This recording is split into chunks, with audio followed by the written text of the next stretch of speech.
Q4 was another strong quarter for the company. Deliveries reached over 112,000 vehicles in a single quarter. It's hard to think of a similar product with such strong demand that it can generate more than $20 billion in revenue with zero advertising spend. To have the highest demand electric vehicle in the world with no advertising spend is, I think, quite remarkable, and speaks to the nature of the product and the fact that the product itself is compelling enough to generate that demand without a bunch of advertising. At our Fremont factory, we were producing at a rate roughly the same as the NUMMI factory did in its record year of 2006, and obviously we expect to exceed that significantly this year. This rate of production was achieved before we even started to produce the Model Y out of Fremont, so there's a lot of potential to go beyond that number. I'm really excited and optimistic about the potential for the Shanghai factory. I think it's going to be an incredible asset to the company. And we also broke ground on the Model Y factory in Shanghai. Regarding Model Y, it was only 10 months ago that we revealed a Model Y prototype, and now in January this year, we started producing Model Y in limited volumes already. This is thanks to a great effort of our engineering team, and we managed to achieve by far the highest energy efficiency of any electric SUV ever produced at 4.1 miles per kilowatt hour, which means Model Y all-wheel drive got an EPA rating of 315 miles. And this improvement is reflected on the configurator as of today. This is above what we previously stated by a pretty significant margin. With great acceleration, top speed, it's really just incredible specs all around. For the Cybertruck, that went viral, and we tried to build a product that is superior in every way without any preconceptions of how such a product should look. From the standpoint of what's the most badass, futuristic, armored personnel carrier that kicks the ass of any pickup truck. Basically, that's the goal. We wanted it to look like something that just kind of came out of a sci-fi movie set from the future. And the demand has been incredible. We've never seen level of demand at this. We've never seen anything like it, basically. We will make about as many as we can sell for many years. The product is better than people realize even. They don't even have enough information to realize just the awesomeness of it. Stepping back, in 2018, from a financial standpoint, we were free cash flow was break even, but in 2019 we managed to generate more than $1 billion free cash flow while building a factory in Shanghai in record time and while building parts of Model Y production. For us to have this level of free cash flow while making massive investments in capacity, while developing new products, while improving the core engineering is a testament to the, I think, incredible performance of the Tesla team. In conclusion, when I think of what we have in front of us the next couple of years, we've got Model Y, we got Giga Berlin, Tesla Semi, Solar Glass Roof, Cybertruck, very exciting improvements in back battery technology, full self-driving, next-gen Roadster, probably a bunch of other products will come up with special numbers while at the same time growing the company at an incredible pace. It's hard to think of another company that has a more exciting product and technology roadmap. If you look back 10 years from today to 2010, we will produce approximately 1,000 times more cars in 2020 than we produced in 2010. 8,000. And we have also solar glass and solar retrofit and Powerwall, Powerpack. On 2019, a few key points I'd like to highlight. On demand, while we've mentioned this a few times, it's worth highlighting once again. Over the course of the year, we've transitioned entirely from generating Model 3 orders from a reservation backlog to generating new and organic demand. We've also seen a stabilization of Model 3 ASPs, even increasing slightly in Q4. And we've seen an increase in ASPs of S and X after the launch of the longer-range versions in Q2. With respect to capacity expansion, we've greatly learned from the development and launch of Model 3 in Fremont and Reno. As a result, we've been able to bring new production capacity on board faster and with less cost. This is evidenced by the launch of Model 3 in Shanghai as well as Model Y in Fremont, programs that were both launched in under 1 year. Financially, we have demonstrated multiple quarters of strong cash generation, enabled through higher volumes, improvements to capital efficiency, progress on working capital management, and continued improvement in our product and operational costs. And we are able to achieve positive GAAP net income in both Q3 and Q4 for many of the same reasons that enabled strong cash generation. We've also made progress on recurring and software-based revenue with the implementation of premium connectivity and the beginning of upgrades available for purchase via the Tesla mobile app. Finally, on stock-based compensation, it increased sequentially by $82 million, driven almost entirely by an expense related to the next tranche of the CEO grant. This is a result of our improved expected financial performance of the company which the CEO stock grant is tied to. As we look ahead to 2020, this again will be an important year for the company. On Model Y, we expect first deliveries in limited quantities later this quarter and will ramp over subsequent quarters. As mentioned previously, we are forecasting higher gross margins on Model Y compared to the Model 3. This year, for the Shanghai-built Model 3, we expect to achieve run rate production and delivery rates. In addition, we expect to have completed the majority of planned supply chain localization at the factory or in the region. This is one of the most important components to achieve lower production costs for the site. We are also seeing strong order rates for the locally built Model 3 and remain focused on continuing the production ramp and managing costs. We also anticipate significant progress on factory construction of the Shanghai and Berlin-built Model Y, which will result in continued increases in capital spending. On operating expenses, I expect an increase over the course of the year to support our growing product pipeline and international footprint. However, OPEX growth should increase at a lower rate than top-line revenue. For Q1, please keep in mind that the industry is always impacted by seasonality. Additionally, we are in the process of ramping two major products, Model 3 in Shanghai and Model Y in Fremont, which I expect will temporarily weigh on our margins. We are also in the early stages of understanding if and to what extent we may be temporarily impacted by the coronavirus. At this point, we're expecting a 1 to 1.5 week delay in the ramp of Shanghai-built Model 3 due to a government-required factory shutdown. This may slightly impact profitability for the quarter, but is limited as the profit contribution from Model 3 Shanghai remains in the early stages. We have more than sufficient cash to continue our expansion plans while further strengthening the balance sheet. Since solar is required for all new home constructions in California, do you have any substantial orders for solar glass roofs from any of the large California home builders that you can share? What's the 2020 target for the number of solar glass roof installations in California? We are seeing, admittedly from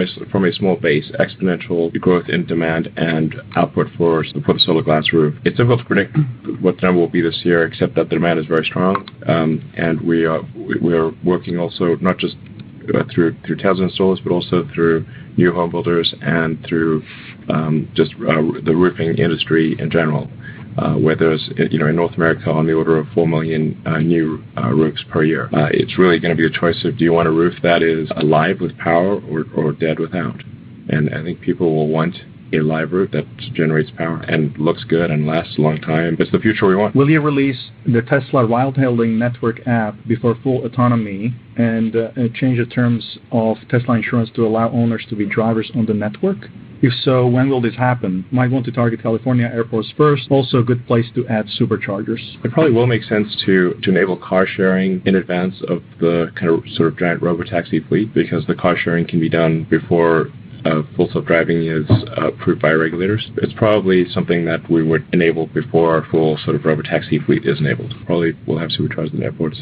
We'll have superchargers wherever we see that there is a need for superchargers. And then on the insurance part of the question, it is our intent to allow people to put their cars into ride-sharing or the FSD network using Tesla insurance. How many California owners are currently insured with Tesla insurance? What's the target for Tesla insurance in 2020? When will you start to significantly leverage the data you have from the fleet to lower the cost of your coverage? Will we get premium discount of certain percent? So Tesla insurance is currently available in California. A couple of things that we're working on this front to expand it to other locations. We're preparing our processes to go through the regulatory processes in those locations. We're also working on the processes to continue to adjust our rates in California, which also have to go through regulatory processes, as insurance is quite heavily regulated. There's a significant amount of innovation, as we've discussed before, in this space, exactly getting to the intent of what the question, using our technology to reduce rates, and this will be rolled in over time. Yeah, the rate card for California Tesla insurance already considers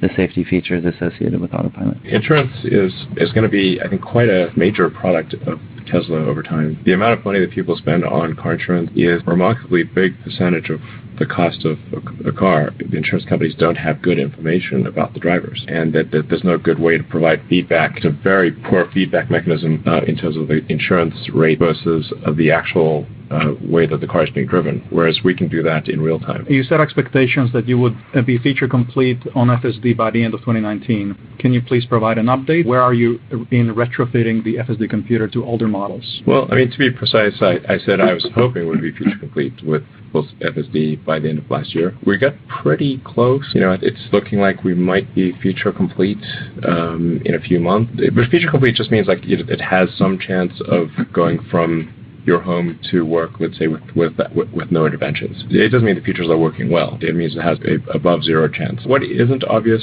regarding autopilot and full self-driving is just how much work has been going into improving the foundational elements of autonomy. The core autopilot and Tesla autopilot software and AI team is I think very strong and making great progress. We're really only beginning to take full advantage of the autopilot hardware, the FSD hardware. The apparent progress as seen by consumers will seem to be extremely rapid. What's really going on behind the scenes, like I said, is having the foundational software be very strong. A really fundamental thing is moving to video training.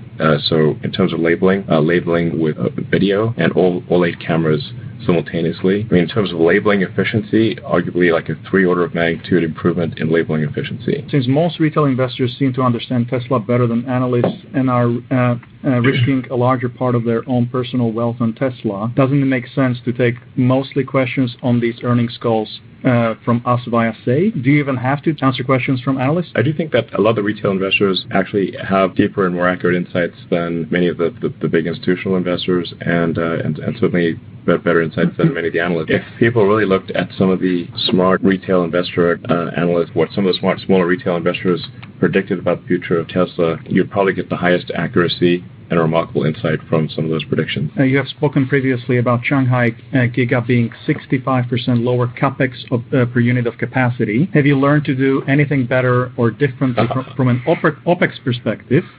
And if yes, what kind of impact might we expect on the long-term gross margin? The Shanghai factory has been a quite remarkable cost experience across all line items of COGS for the Model 3 there. We have talked a lot about the capex per unit of capacity being lower, but I mean, you can basically run down the entire list of COGS between labor costs, material costs due to localization, so it's opening up suppliers that would not have made economic sense from the state. Localizing the supply chain flows into inbound logistics and outbound logistics costs as well, so we're not shipping cars from California over to China. And then that has a corresponding savings on our lower import-related costs. There's a slide in the shareholder letter that shows a layout comparison between our Fremont facility here in California and also the Model 3 factory in China. And the simplification in terms of the flow is pretty evident from that layout. And that cascades itself into all sorts of savings for the operations of the facility. If you add all of this up, our internal estimates are a pretty significant reduction in the cost of Model 3 in China relative to Fremont. But I think it's also important to keep in mind that the cost of the Standard Plus that we're selling out of Shanghai is also lower than that of the similar car coming out of Fremont. I think it's fair to expect the margin coming out of the Shanghai facility to match the same margin for the vehicle in Fremont. There's a pretty big fundamental efficiency gain that Tesla has by just making cars, especially the affordable cars, the 3 and the Y, at least on the continent where the customers are. It kind of makes sense. It's like what we're doing or have been doing in the past was really pretty silly in making cars in California and then shipping them halfway around the world to Asia and Europe. This created a lot of cost because you've got to ship those cars, and then the factory complexity in California is very high because you've got different regulatory requirements in China, North America, and Europe. So we've got 3 different types of cars that are being built. It's very complex, and just having a factory in China, factory in North America, factory in Europe, just that alone is a massive improvement in our fundamental operating efficiency. Given the recent run in the share price, why not raise capital now and substantially accelerate the growth in production, i.e. build the Gigafactories, investment in supercharger and customer service? We're actually spending money as quickly as we can spend it sensibly. So if there's any sensible way to spend money, we are spending it. There's no artificial holdback on expenditures. Anything that I see that it's got good value for money, the answer is yes, immediately. Despite all that, we are still generating positive cash. I think some of our learnings during the Model 3 launch period where we grew too quickly and with too much complexity. Yeah. And it held back our ability to continue to scale. And part of the journey that we've been on in 2019 is to unwind a series of unintentional bad processes that kind of accumulated in the company over time. And so that's kind of what contributes to the reduction in OPEX over the year as we get smarter about that. 2 vehicle products launching right now. And then looking into next year, we have even more products launching, more factories. So we want to be smart about how we spend money and grow in a way that's sustainable. Can we please talk about cost control and OPEX sustainability in terms of growth versus gross profit growth? How did we achieve the recent OPEX trends, and how should we think about OPEX needs as we grow both vehicles and geographic workloads? We did see an increase in operating expenses from Q3 to Q4, even excluding the portion of that attributed to stock-based compensation. When you double-click into that growth, it's supporting the Model Y program and also Shanghai program as well. I think we, as a company, are now at the point where we've learned a lot on cost efficiency, as I've just mentioned, and we've unwound a number of the processes that were not in the right place, including automating the things that need to be automated. And we'll continue on that journey. But I think we're at a point now where OPEX will start to tick up, at least if you look annually from 2019 to 2020, to support our international footprint and then the growth of the company. Our job is to grow that significantly slower than the pace of growth of revenue to improve the operating leverage, which we're very, very focused on. The sales of Model S and X have stayed flat for several quarters. The main reason is that they still use 18650 batteries. When will S and X use 2170 batteries? Manufacturing capacity of 18650 may be used for battery storage systems instead. The core chemistry inside the 18650 cell has improved many times over the years. So it's really just a form factor as opposed to a core technology. We're pretty happy with the energy content of the cell and the improvements, efficiency of the vehicle. We're rapidly approaching a 400-mile range for the Model S. It won't be long before Model S has 400-mile range. The Model S and X actually have more range than we are currently stating on the website. We just haven't gotten around to updating the EPA certified number. Hi, everybody, and actually agree that I think the retail questions were excellent, actually. So, Elon, do you see potential for Tesla vehicles to be fitted with user terminals that are compatible with the Starlink constellation in the near or medium-term future? It's certainly something that could happen in coming years. There's no plans to do it this year. The focus of Starlink is really for high bandwidth, low latency connectivity for homes and businesses and I guess aircraft and boats and that kind of thing. But the antenna for that high bandwidth, low latency thing is sort of about the size of a medium pizza, which you could put on a car, but I think is more bandwidth than you would really need. I mean, technically, you could buy one and just stick it on the car. How would, assuming that we get the antenna form factor and cost down to a point where that could be integrated into the roof of a car, for example, cost effectively and aerodynamically, et cetera, how would compatibility with a Starlink architecture theoretically improve the Tesla customer experience or the capability of the network? Actually, in most parts of the world, we'd just use the cellular connectivity, just use 5G. It would be the recommendation, certainly in like any cities, or if you're out in the countryside and there's not good cell connectivity, then you could connect with a Starlink antenna. Hoping you could give us some guidance on what CapEx is going to be this year, and kind of as I look to model out the business long term, is there a rule of thumb that we can use for capital expenditures per unit of production capacity? I don't think we want to say what our CapEx is going to be this year. Your kind of operating cash flow, EBITDA, is annualizing at $4.5 billion right now. As I look out to the future, kind of guessing that could fund somewhere around 200 to 250,000 units of capacity a year, which would be maybe a 30% CAGR over 5 years. I mean, is that something that's feasible for you guys to execute on a consistent basis? A level of capacity building that large? We're having for more than 30%. Our internal plans are for faster. Just back on your first question, we will have additional detail on CapEx in the 10K. One thing to keep in mind is that the Shanghai facility, we do have a loan facility in place to support that growth, so that helps. As our production volumes increase, that generates more cash from the business as well. That allows us to continue to fund additional factories. I wouldn't necessarily view it as limited as you described it. First question related to Cybertruck. You mentioned you'll sell as many as you can make. Can you remind me how many you think you can make, and any thoughts on the cost of production for making those Cybertrucks? We don't comment on those detailed numbers. The demand is just far more than we could reasonably make in the space of 3 or 4 years or something like that. The thing we're going to be really focused on is increasing battery production capacity, because that's very fundamental, because if you don't improve battery production capacity, then you end up just shifting unit volume from one product to another, and you haven't actually produced more electric vehicles. Part of the reason why we have not, for example, really accelerated production of the Tesla Semi, because it does use a lot of cells. Unless we've got a lot of battery cells available, accelerating production of the Tesla Semi would then necessarily mean making fewer Model 3 or Model Y cars. We've got to really make sure we get a very steep ramp in battery production and continue to improve the cost per kilowatt hour of the batteries. This is very fundamental and extremely difficult. So we're going to do like kind of a battery day just to kind of explain more about this and what our plans are. I think probably it's going to make sense to do that after the end of this quarter. Elon, you also mentioned in your prepared comments about other products that may come up, and the only vehicle not announced for Master Plan Part 2 is a high passenger density vehicle. Any light that you can give us regarding that project? We've got to improve the total battery capacity. Otherwise, we add complexity, but we do not improve the number of vehicles on the road. Will we do, some sort of high-capacity vehicle at some point? Probably. We need to make sure we got the batteries to make cars that are already on our plate. We got to scale battery production to crazy levels that people cannot even fathom today. That's the real problem. I want to talk about the differences between the Model 3 and the Model Y. Are there other features that are going to differentiate the two models? As a follow-on to that, you've talked in the past about how Model S sales grew with the introduction of Model X.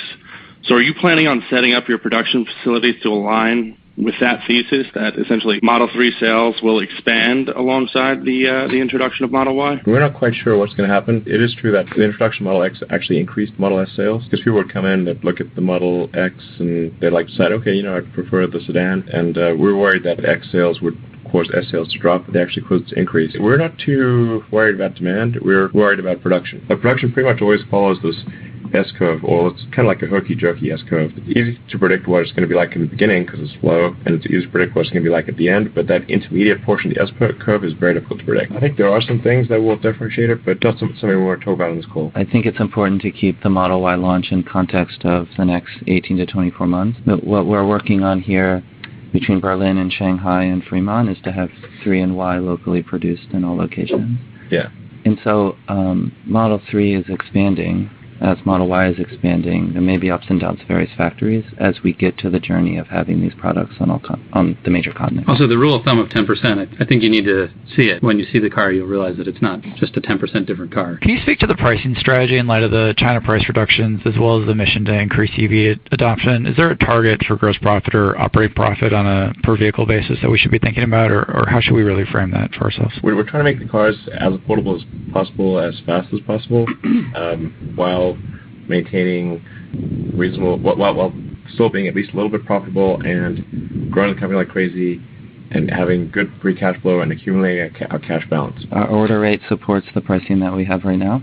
We're working very hard to reduce cost and expand production because we feel from the data it's pretty clear that there's a lot of interest in our products. What we're working on is to increase production, increase availability of the products with time. Mm-hmm. And the price reduction in China, kind of the first step towards this global localization, more accessible price. And we'll continue to work on cost reductions in China as we do in Fremont and grow production. The thing that's really going to, I think, probably just have a profound effect on our financials is high volume and high margin, obviously.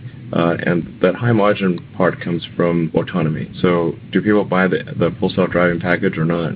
And do they buy it worldwide or only in certain places? For example, our autonomy is not as good in China as it is in the U.S. So fewer people, a very small percentage of people buy the FSD package in China. But as we fix that, then we'll see a much higher percentage of people buy it. Just shorter term, there's significant discussion in the industry around moving to higher voltage on the powertrain, and then some challenges around the supply chain's preparedness to support that. Separate from the battery pack, since we'll talk about that in a couple of months. Can you speak to the areas of focus on powertrain technology driven cost reduction over the next 12 to 24 months that we should be thinking about? Well, powertrain is pretty damn good. It's way better than anything else out there by a country mile. It's worth noting, for example, that the Model S has like 100 kilowatt hour pack. The Taycan has 95 kilowatt hour pack. The Model S is steadily approaching 400 miles range. The Taycan has 200 miles range. We must be using that energy pretty efficiently, and the powertrain is a big part of that. I would just say that focus is on cost on the powertrain. When we're thinking about technology innovations, it's how do we continue to drive the cost down? That's through voltage is maybe one angle, but there are certainly others that just enable more power density and lower cost. Coming out later this year, end of the year probably. That's our goal, get the powertrain out end of the year. This is like alien technology. It's insane. In your slide deck, you had the comments around average selling price being stable or thereabouts in 2020. Can you maybe walk through some of the puts and takes, how you see sort of like that metric evolve? Obviously, you have the Model Y, which probably would have initial, higher pricing, and then but the China Model 3 is at a lower price. So I guess what are the puts and takes for what you would see as sort of like stable ASP in 2020? We don't want to really comment on prices and stuff. I think we'll adjust according to what the demand looks like. I mean, like right now it looks pretty good. Maybe that'll change, who knows? I mean, relative to the current Model 3, China Model 3 pricing is slightly lower, and our Model Y pricing is public on the website, so you can see that it's clearly slightly higher than what Model 3 is out of Fremont. How the mix of those three products nets out over the course of the year, we'll see. I think it's probably fair at the moment to assume the mix of those stays fairly stable in terms of ASP. I mean, the affordability of our car in China improved radically because of tariffs mostly gone away, purchase tax exemption, local pot supply, not having to spend a bunch of money to transport it over the ocean. The affordability was night and day for our car in China. So given the cheaper cost of capital, and this is a real competitive advantage for others, why wouldn't it make sense to raise capital to either pay down debt or to pursue acquisitions, especially bolt-ons that could help you accelerate capabilities in autonomous or battery technology? I mean, if you know of any acquisitions, we'd love to hear about them. Yeah, sure, sounds great. Who should we acquire? Given the importance of autonomous, I imagine that this is an area that you would want to accelerate if you view it as a crucial competitive advantage. We're not aware of anyone that we'd want to acquire. And debt pay down? Diluting the company to pay down debt doesn't sound like a wise move. There's been a couple of versions of this question over the course of the call.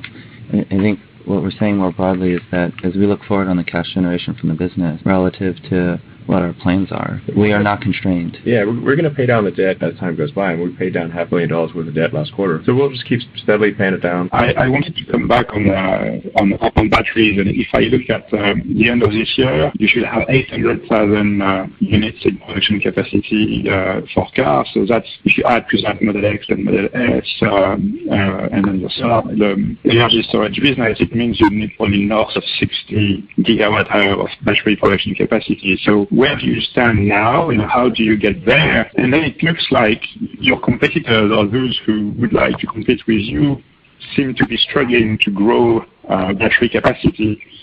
So if you can just take us through what you're doing differently, why you're confident you can do that, and it looks like nobody else can. A lot of people sort of made fun of us for not being able to build cars and build capacity, and it's like now it turns out actually even the pros have trouble with it. You know, the fact is we've already demonstrated massive growth in cell production capacity at our Gigafactory Nevada, and you know you have to go from the cells to the modules to the pack. So it's not just cell capacity but also module and pack capacity. And we've worked well with key partners like Panasonic. A Panasonic relationship has been excellent. They've been a great partner with us for many years. We've added some additional partners at a smaller scale, you know, with LG and CATL. I mean, we are super deep on cell. Super deep, and sell through battery. We do have a decade plus of experience of not just like what a cell should be, but how to integrate it into the product, and that's really helpful. Yeah, absolutely. And how to manage the cell and the module and the battery, and through different weather conditions and different environmental and different charge regimes. Can you give us a sense of the impact of the ramp of Shanghai on your COGS in Q4? We were negative gross margin on the products that we built in Q4. But the team in China, I think, did a great job managing costs during the launch. And so there was a slight drag associated with it, not terribly significant. Wondering if you can comment on what the plans are for the Maxwell technology that you acquired, either as a capacitor or a dry cell or what have you. Well, like I said, we're going to talk about this in Battery Day, which is probably April. A lot of these questions will be answered. I think it's going to be a very compelling story that we have to present. I think it's going to actually blow people's minds. It blows my mind, and I know it. Maxwell, that UltraCap technology is kind of part of the plan. It's an important piece of the puzzle. Yeah, so sort of retail investors have managed to put together several pieces of the puzzle. They seem to have the most insight.